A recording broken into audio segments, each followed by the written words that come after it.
Olá, tudo bem com vocês? Oi, pessoal. Oi, pessoal, tudo bem?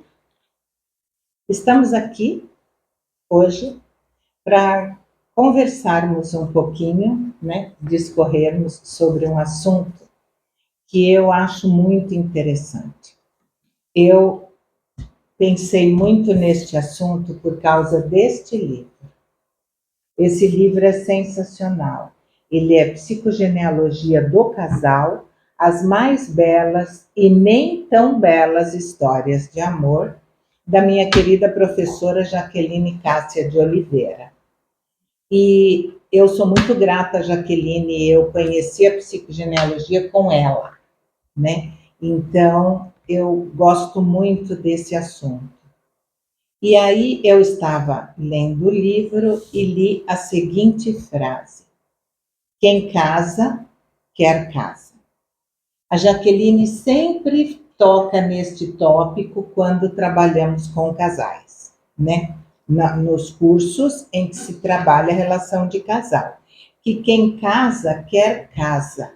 Isso é um ditado antigo, todos nós conhecemos, mas ele é muito profundo, porque aquele adulto que se dispõe a casar, ele precisa de uma casa edificada no conceito, no modo de viver deste casal, tá certo? Porque são outras bases, e não só a base dos pais. Só que tem uma coisa, esta frase eu amei. O casal entrelaça memórias e sonhos, construindo sua morada com os tijolos da casa dos pais. Ou seja, por mais que esse casal queira diferenciar essa relação, ele está sempre trazendo algo que é do sistema dele. Ele está sempre trazendo algo que é verdadeiramente dele. E aí, na formação de constelação, porque esse trabalho hoje, ele é totalmente voltado para a psicogenealogia, tá? Ele sai um pouquinho daquele conceito nosso de sistêmica, se bem que também é, mas não do modo como a gente tem apresentado aqui. Então, o que acontece, né? Quando a gente está no curso de formação, o que é colocado? Não sei se você se lembra, e você também, desta passagem. Que quando um casal se une, cada um traz um jogo de Lego. Só que um só vem com as pecinhas de um formato. E o outro só vem com as pecinhas do outro formato. Então, um é quadradinho, o outro é triângulo. E como que vai fazer para esse jogo dar certo? Para conseguir encaixar todas essas peças. Isso é o que a gente observa na sistêmica, o que na verdade não foge desse conceito da psicogenealogia. Mas esse aqui, ele vai mais fundo, quando ele traz a grandiosidade da bênção dos pais para com o novo casal. Isso é fundamental para que esse novo relacionamento, para que esta nova família seja próspera, feliz, que eles tenham um relacionamento saudável. E isso inclui o quê? A família, a mãe abrir mão do filhinho ou da filhinha e o outro lado a mesma coisa. Só que não sei se você concorda comigo, porque a sua experiência é outra, você já falou muito bem das suas sogras, mas normalmente é a mãe do filho que dificulta a situação do novo casal, querendo implantar aquilo que é dela, que ela aprendeu, né? O que é certo para ela, na vivência desse novo casal. E não é assim, né? Porque cada um tem o seu modo de ser. Não é dessa maneira. Não é impondo. Não. E o que é certo para uma mãe pode não ser certo para uma moça que o seu filho escolheu para viver com ele, né? São coisas que as famílias precisam ir se adequando para que não haja tanta dificuldade, porque a bênção que os filhos precisam na hora do matrimônio não é a bênção daquele papai e daquela mamãe que ele tem desde pequeno. Entende? Porque quando você é pequeno, o seu pai e a sua mãe, eles cuidam, eles, né, abraçam, né? E neste caso não, é a bênção que libera este filho ou esta filha para uma nova vida. E isso realmente não é fácil. Eu dei aula essa semana passada, lá na casa, e assim, o assunto não era exatamente isso, mas uma aluna fez essa pergunta para mim. Falou assim, por que é tão difícil a relação entre sogra e nora? Né? E eu disse assim, né, ela falou assim, ninguém ainda me deu uma solução para isso. Eu falei, tem uma solução. Você já entregou o seu filho para ela? Ah, no caso, essa era a sogra. Eu falei, você entregou o seu filho? Ah, eu acho que entreguei. No então, acho já não entregou. Já se entregou que não entregou. Já se entregou que não entregou. Boa, diga. Porque é exatamente isso. Eu falei assim, se você não entrega o seu filho para ela, a mãe tem uma tendência a ter um pensamento consciente ou inconsciente de que aquela mulher não é boa o suficiente para o seu filho. Que aquela mulher não sabe os gostos do seu filho melhor do que ninguém além de você. Só que você também tem que entender que esse era o filho que você criou. Mas existe o filho que se formou. Sim. E esse não tem a mesma... Não tem como a mãe interferir. E não tem como interpretar, porque são outras configuração. Outras é outra configuração de filho. E a nora, ela é exatamente o desenho desta formação. Porque ela tem aquilo que ele escolheu. Ela se adapta, né, às condições deste rapaz, não é? E isso com matrimônio efetuado ou não, porque os casais que moram juntos é a mesma situação, né? Que não tiveram assim um casamento formalizado, né? Só que assim, as pessoas inconscientemente elas levam aquilo que receberam dos pais até como uma lealdade invisível. E nessa lealdade invisível você leva as crenças, leva, olha, uma coisa que dá muita confusão, religião, porque cada um pode ter uma religião diferente do outro, crenças políticas. Então, é muita coisa que está envolvido no bem-estar deste novo casal. E todos dois precisam aprender a ceder, porque senão não dá. Então, a minha avó, mãe do meu pai, ela dizia que eu tinha que casar com um italiano, que seria o ideal para mim. E para as minhas outras primas também, mas é que minhas primas eram mais novas, então, né? E aí o que acontece? Realmente eu casei com italiano, mas ela dizia que seria muito mais fácil se eu me casasse com uma pessoa da mesma etnia, né? Da mesma, sabe, do mesmo país que, enfim. E aí eu nunca entendi isso. Eu achava isso um absurdo, eu achava isso preconceituoso. Assim, sabe? Eu falava, meu Deus do céu, será que minha avó pensa que só italiano, né? Presta. Sim, ela não falava assim, mas ela falava que a vida seria mais fácil.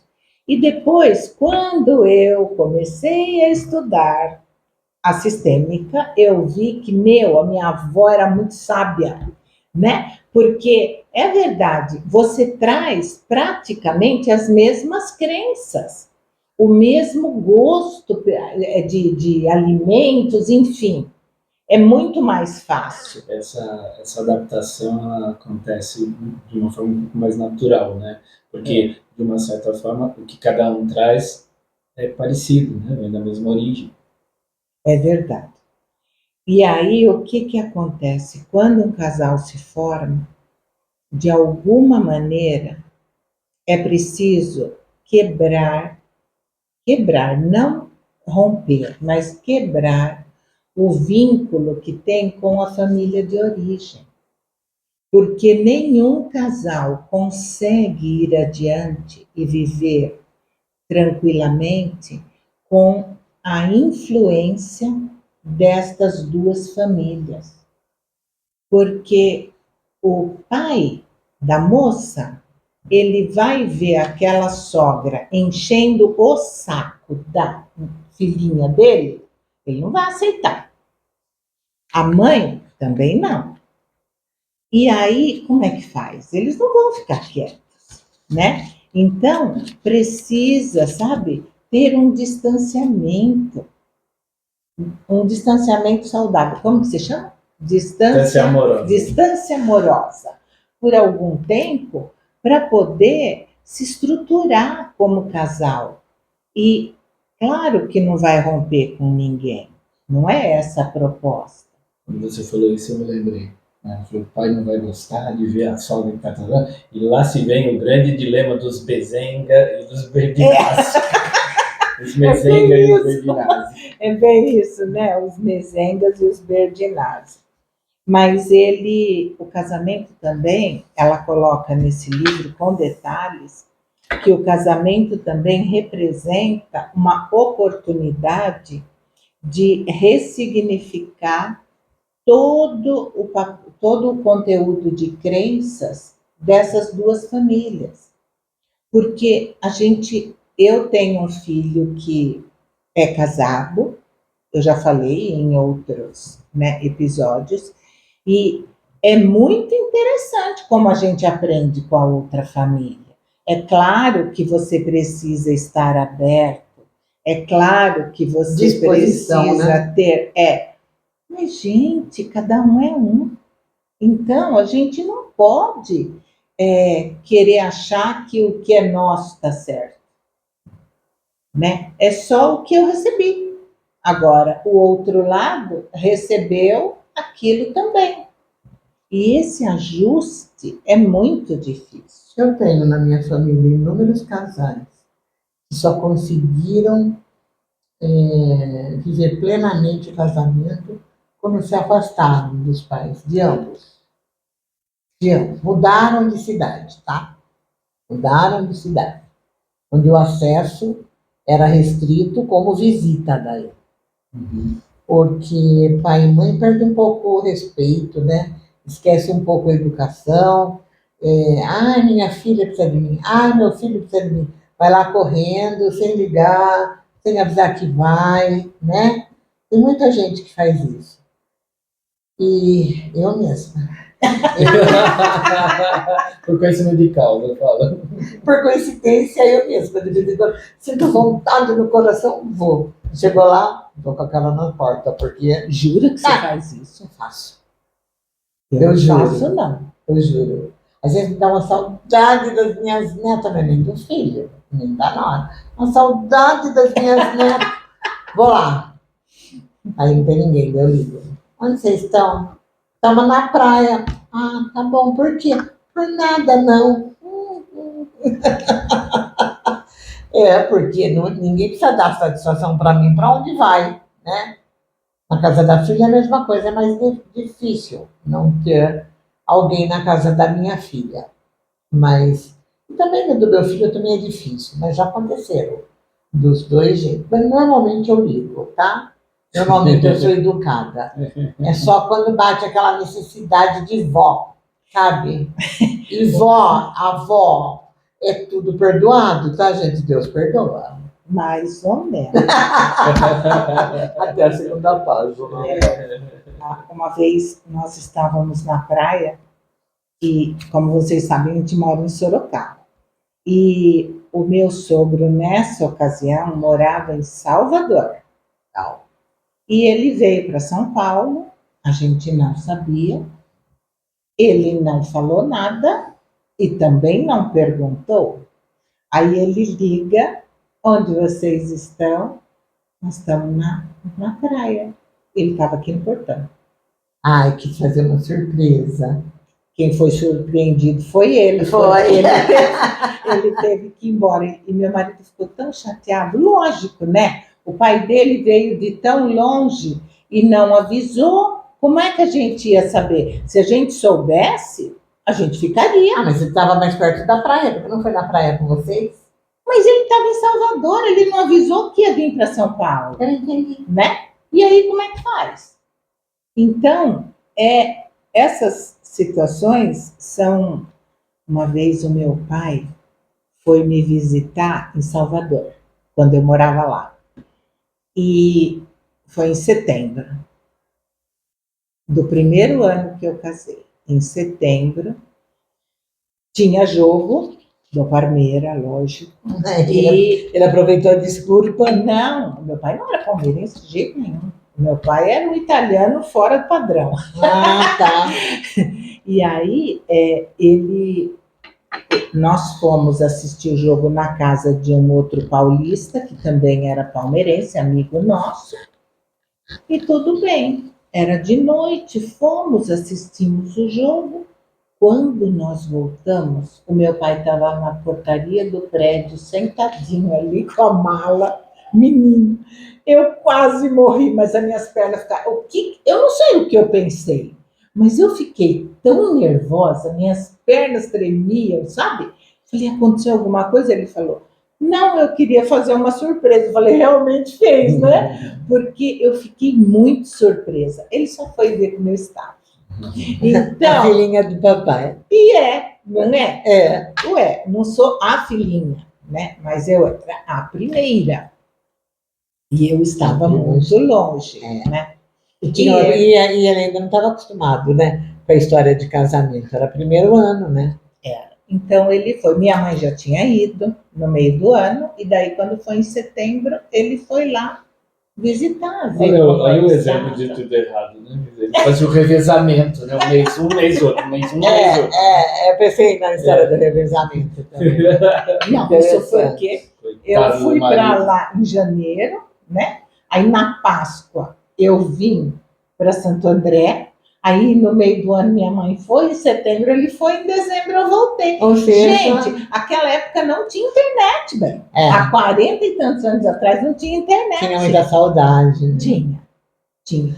Mas eu tenho este exemplo do meu pai e da minha mãe, que eles não se metem na nossa vida de jeito nenhum, sabe? Eles respeitam muito a nossa individualidade, o nosso modo de viver. E mas isso sabe, Linéia, eu que tenho filhos casados há bastante tempo, tenho um sentimento que ele eu acho que ele é conquistado, tanto por nosso genro como por nossa nora. É a confiança.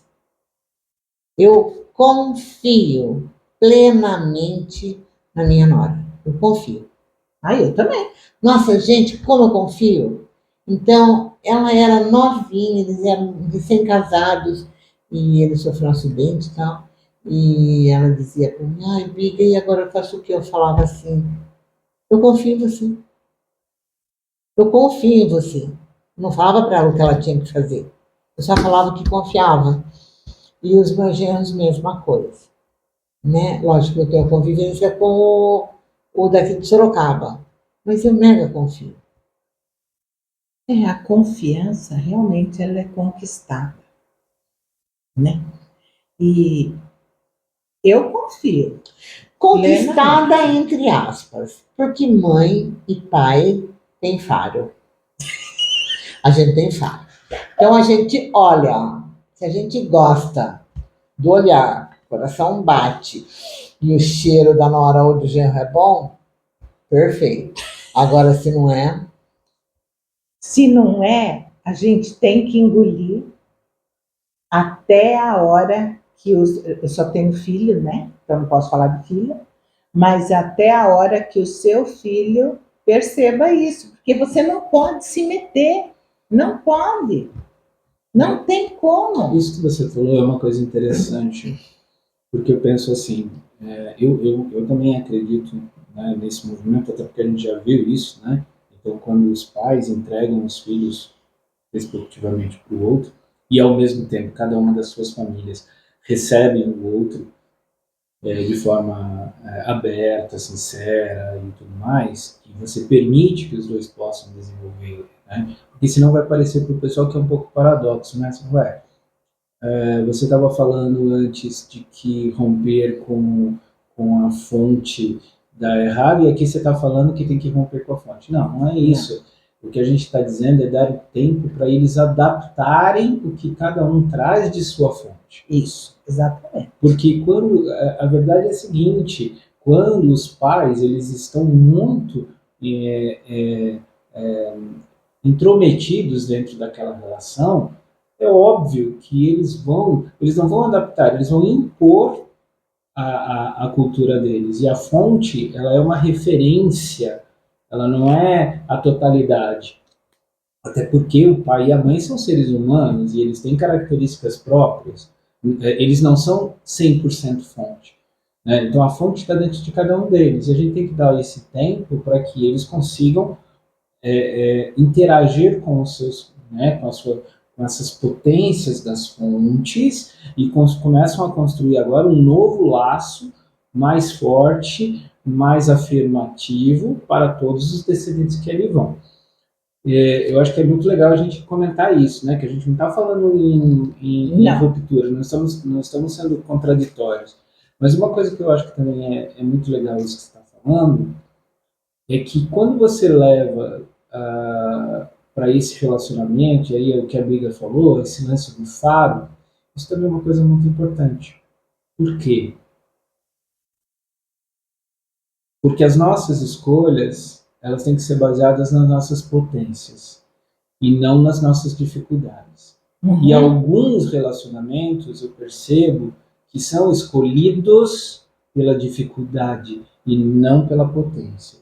E aí você vai realmente escolher um parceiro ou uma parceira que não é adequada, né? E nós, muitas vezes, na origem, conseguimos enxergar isso com mais facilidade.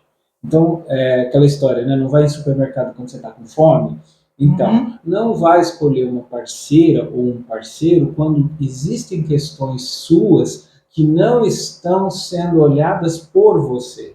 Então, se eu sou uma pessoa, por exemplo, que tem uma baixa autoestima, se eu não olho para isso primeiro, antes de fazer, se eu não acertar esse relacionamento comigo, muito provavelmente é esta a ferramenta que eu vou usar para encontrar a parceira. E aí eu estou encontrando o quê? Eu estou encontrando uma coisa boa? Não, eu estou encontrando como que posso dizer assim, um reforço para me manter nessa baixa autoestima. Então, aí você pode encontrar duas maneiras. Ou uma igual a você, que também tenha uma estima muito prejudicada, ou alguém que realmente se imponha de tal maneira que te deixe cada vez pior. Exato. Nesta situação. Só que o que eu queria que vocês falassem um pouquinho, vocês não acham que dentro deste conceito de crenças e de como vai ser, como é, como não é, a gente também leva muito do que recebeu? Por exemplo, você disse que o novo casal que recebe tanto a intromissão, vamos supor, da mãe da moça, do pai da moça, pode até destruir um casamento. Eu conheço casamentos que infelizmente terminaram de tanto essa mãe ficar se metendo e querendo que a realidade dela fosse imposta ao casal, né? E o casamento, infelizmente, acabou, porque o rapaz não deu conta disso e o casamento acabou. Mas vocês também não acham que isso tem muito a ver com o que essa pessoa recebeu? Ou não recebeu, né? Esta mãe? Esta mãe. Lhe falta tanto, tanto, que ela não consegue cuidar da própria vida e vai querer cuidar da vida da nora, né? Não, não é da nora, é da filha. Da filha. Da filha ou do filho, tanto faz. Olha, vamos falar mais sobre isso. Achei muito boa essa sua. Eu não tinha pensado por esse lado. Ué, faltou tanto para essa pessoa. Ela nunca conseguiu ir à fonte. Às vezes, tanto pela falta como pelo excesso. Né? Essa sogra ou de qualquer lado, essa sogra teve um pai ou uma mãe que nunca a deixaram ser ela mesma, então é esse o modelo que ela segue. Ela não vai deixar nem a filha nem o filho ser ele mesmo. Ou teve pais que nunca olharam para ela, não é? O que ela quer fazer? Diferente. E quer ficar só olhando para esse casal. Ou para o filho. Ou para o filho, ou para a filha, decidindo tudo por eles. Exatamente. Então, é muito difícil. E aí tem outra, dentro dessa colocação, a gente pode olhar de outra forma também. Uma mãe, vamos falar da sogra, né? Uma sogra que não recebeu o suficiente dos seus pais, ou porque eles não deram, ou porque ela não conseguiu receber, porque tem isso também, Tem isso também. Porque ela não conseguiu receber o que foi dado, ela também não conseguiu dar para filho. Então, aí o que acontece? Quando a filha fala, eu vou casar, eu vou construir minha vida, aí bate aquele vazio que já junta com o vazio que ela tinha, e daí se mete dessa maneira na vida da filha ou do filho. E tem uma outra coisa que nós nem vamos colocar aqui na pauta, que não precisa, mas tem as doenças psíquicas não diagnosticadas.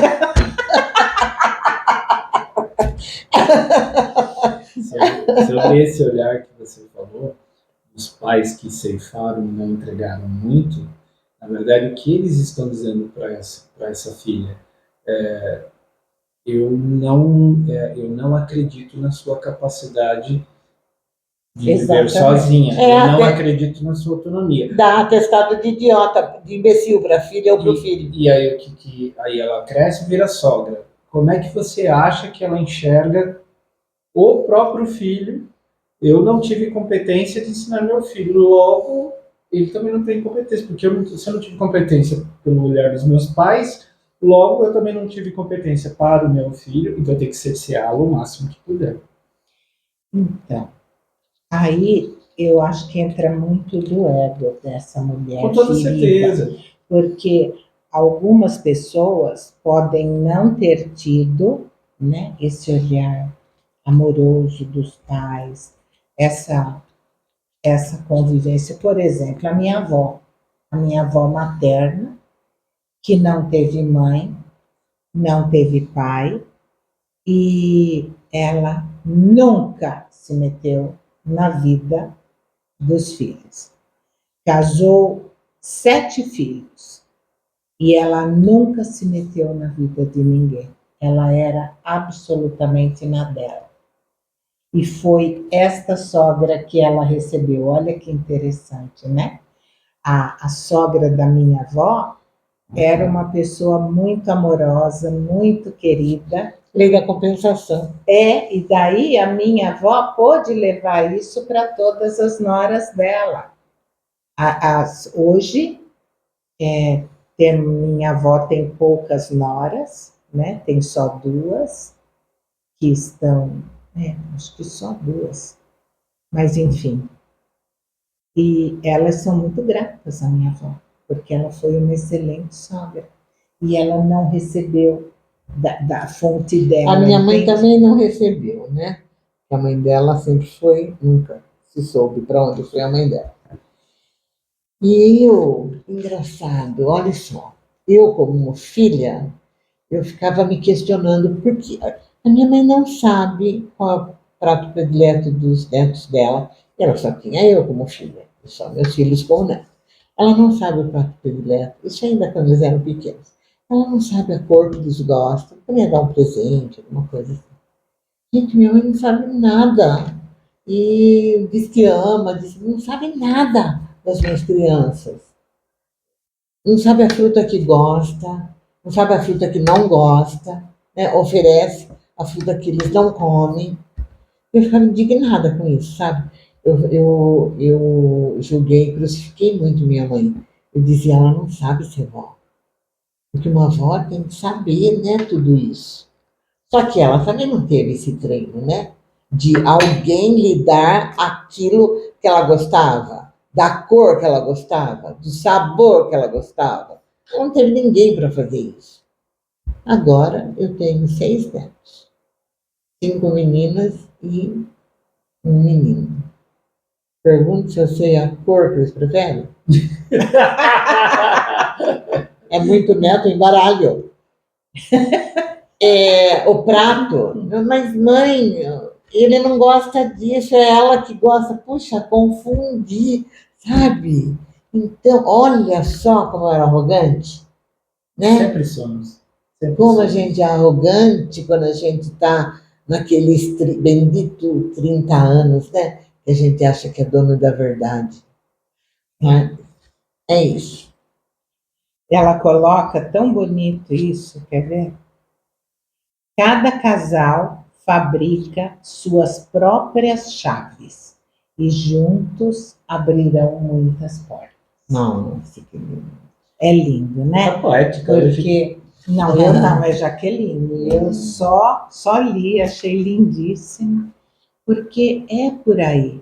Ou você consegue se colocar com verdade, com aquilo que você é mesmo, para com o seu parceiro, mas você só tem esse acesso se houver permissão dos dois lados.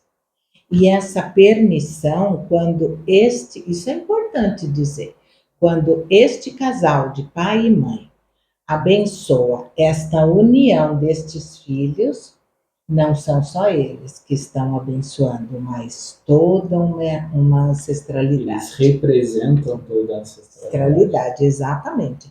Eu tive a oportunidade de celebrar os votos de 25 anos de um casal muito bonito, e eu e Manuel fomos fazer a cerimônia sistêmica dessa festa. Foi lindíssimo. Eu adoro essa cerimônia.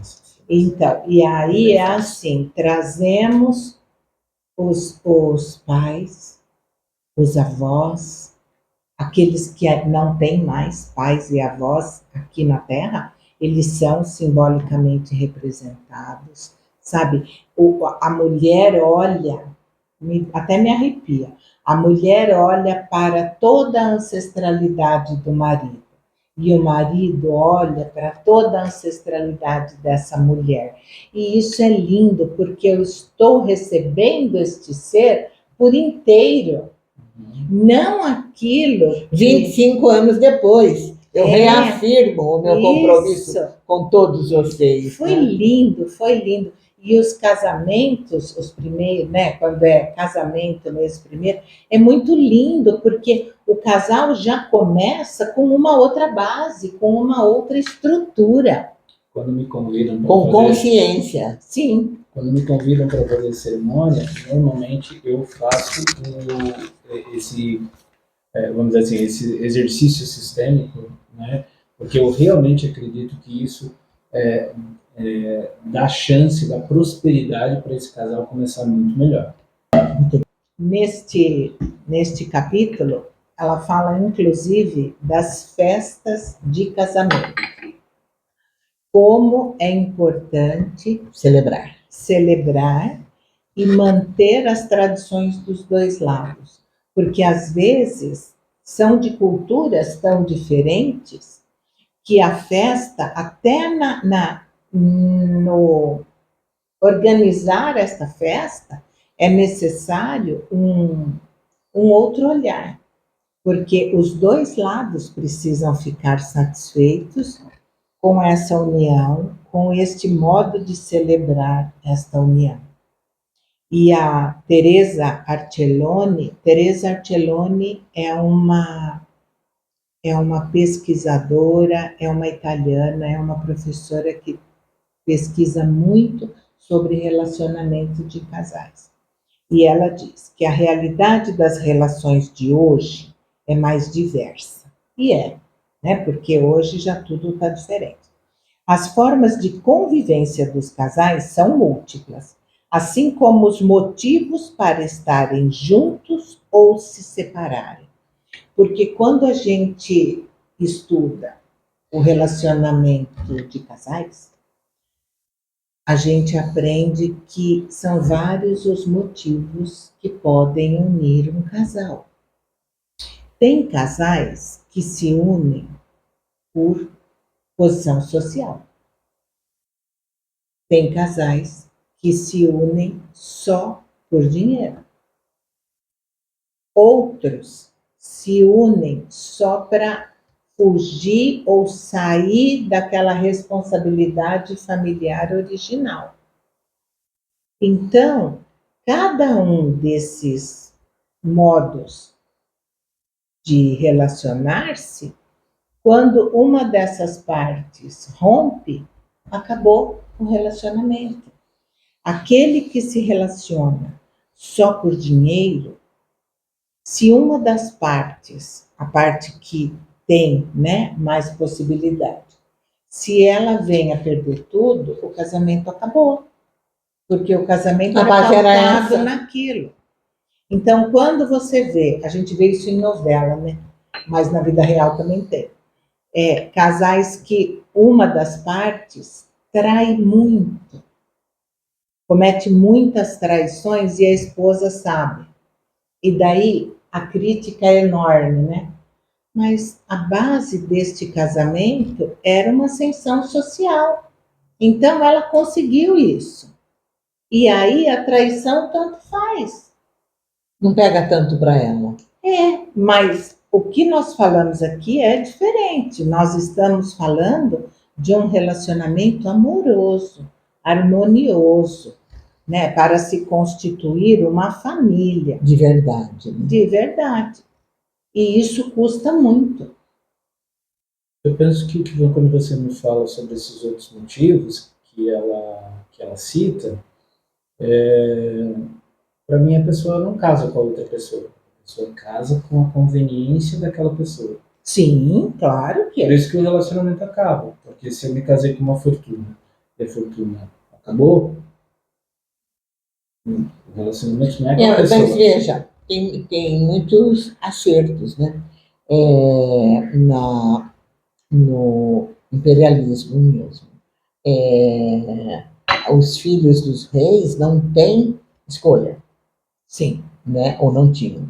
Era um casamento arranjado para unir nações, para tratado de paz, para tratado comercial, para expansão de território. Então, eram outros motivos, outros grandes motivos. Então, a pessoa, ela sabia que... E ela ia, sim, por exemplo, eles eram criados e preparados para ter um casamento que seria conveniente para o rei, o reino. Para um bem maior, né? Para um bem maior, exatamente. Essa pessoa, na verdade, ela não está a serviço do sistema familiar, ela está muito mais a serviço do sistema do país, enfim. Exatamente. E hoje em dia, o caminho é outro. Mas, por exemplo, para unir grandes fortunas, ainda é o mesmo. Ainda os pais tentam convencer seus filhos a se apaixonarem um pelo outro para que aquilo, né, funcione. Aí a fusão de grandes empresas, de grandes conglomerados. Então, ainda existe essa pressão, sim, né? Mas aí tá fácil, porque se eu sou dono de uma grande fortuna e nasceu uma coisinha horrorosa de casa, entendeu? Mando com dinheiro, minha filha. Não existe mulher feia, existe mulher pobre. Mando fazer funalaria e pintura total. Não entra na máquina de moer carne, moe a mulher inteirinha e depois faz tudo de novo. Gente, aí o outro vai se apaixonar. Molda tudo. Gente, mas já pensou? Cruzava o oceano para ir casar. Chegava lá, via aquela cara de minguim. A mulher até peluda debaixo do braço. Não, e o braço, e o homem, às Aqui vezes. no Brasil mesmo. A princesa Leopoldina, coitada, né? Ela atravessou o oceano para chegar aqui e conhecer a criatura. Que dizem era muito bonito, né? Dizem que era bonito, mas era um mulherengo, não é? Você não acabou de falar em prol das coisas. Mas então, eu queria chegar nisso. Então, o interesse é maior, né? E isto está acima dos sentimentos daquela pessoa. Vai que com 25, 30 anos, essa pessoa se apaixona pelo seu pajem, né? E, viu? Cinderela. Não, meu amor, ali na França, a amante era tão considerada quanto a rainha.